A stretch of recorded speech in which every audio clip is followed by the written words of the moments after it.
Welcome to Studying the Home Study, a part of the By Choice community.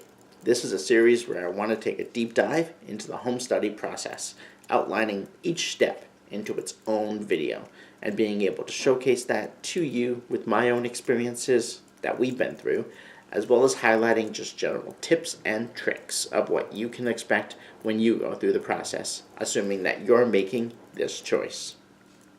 As a part one to this video, I want to dive into the biography, or what's called the self-assessment. But before we get to that, I do want you to know what is generally in a home study. So in a table of contents format, I want to cover everything that exists within a home study. And I have a cheat sheet here, so when you see me looking at a piece of paper, it's because they're all the artifacts that are needed for the home study. And I have them written down here, and what you have is the actual application that you need, right? Yeah, that's part one. You have to fill out the application. There are questions that you have to answer that are part of the formalized application, and that is 100% one of the things you need for any home study.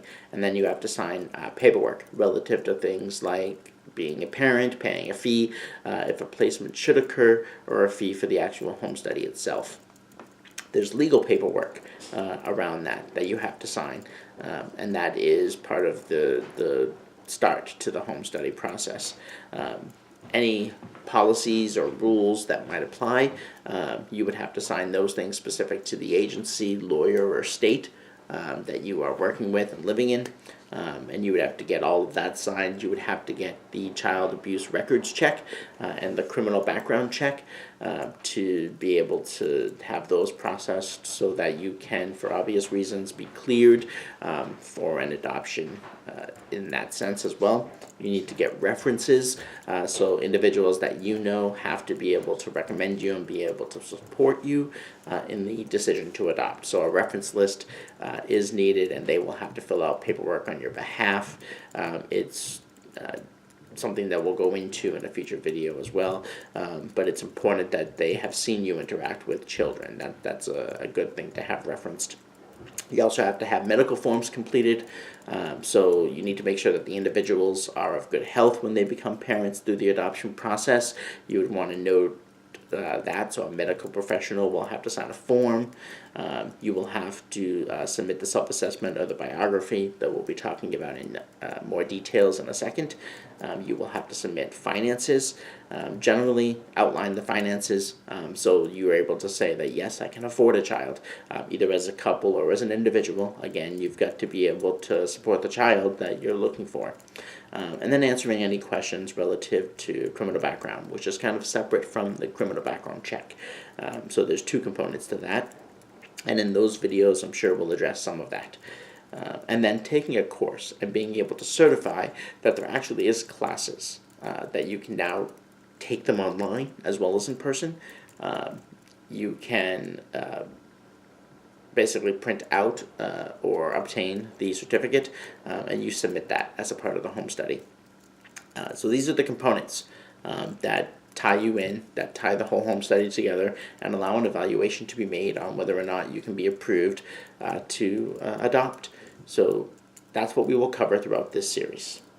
In part one of this series, I really want to be able to touch on what is called the self-assessment, or the biography as I refer to it. This is really about you, learning about you at a high level. Let's review, how you were raised. Let's review how that affects you. Let's review what kind of parent you would be in your mind, right? How you might raise a child.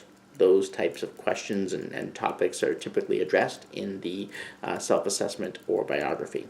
There are specific questions or statements, prompts, that are asked of you to write about. Things like describing both your parents as a couple, describing them as individuals, and as parents.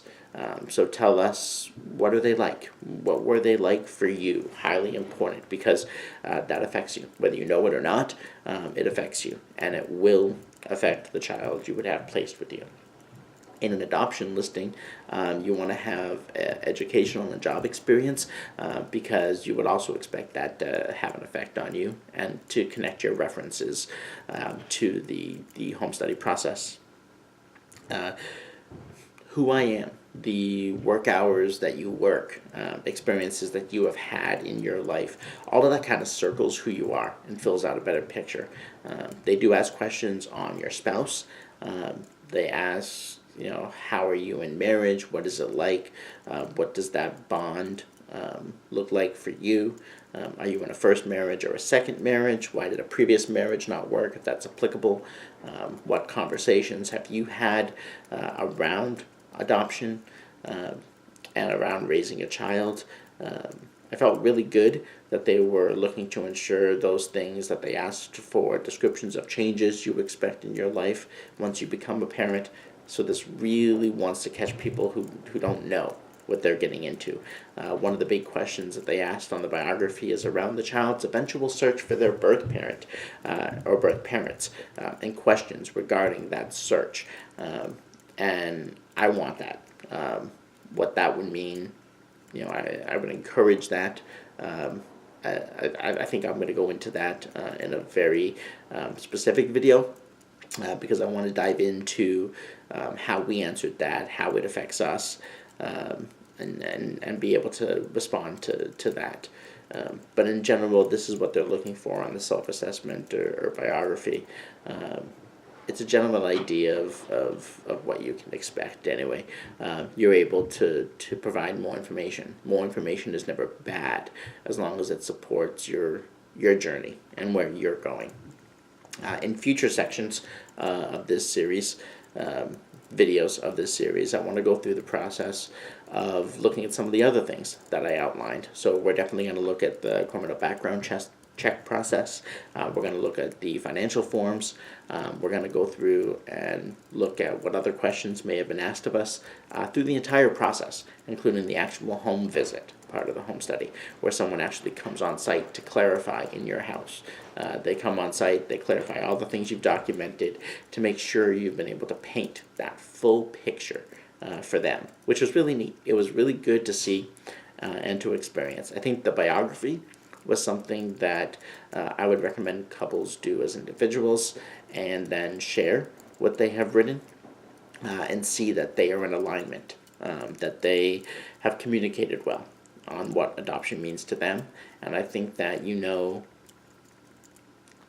I would advise that you want to be authentic, you want to be honest, you want to be open about everything, from the reason you are looking at adoption, and have chosen that as your option, as your path, right? And I think you want to make sure that you're telling the truth. If you have a criminal history, if you have had a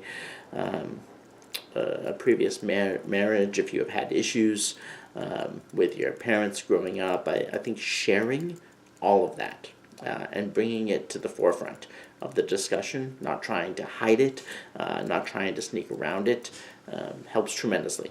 It's always good to put your best foot forward, but you want to do so with honesty as your guide here.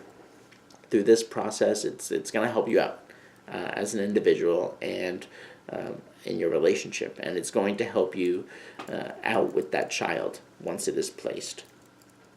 So that's what I have to be sure that you are all okay with that information, that you're now able to use that. In future videos of this series, we'll definitely go into more detail, and I'm really encouraged by our ability to do that. So definitely go ahead, like and subscribe, and we'll see you in future parts to studying the home study. Thank you.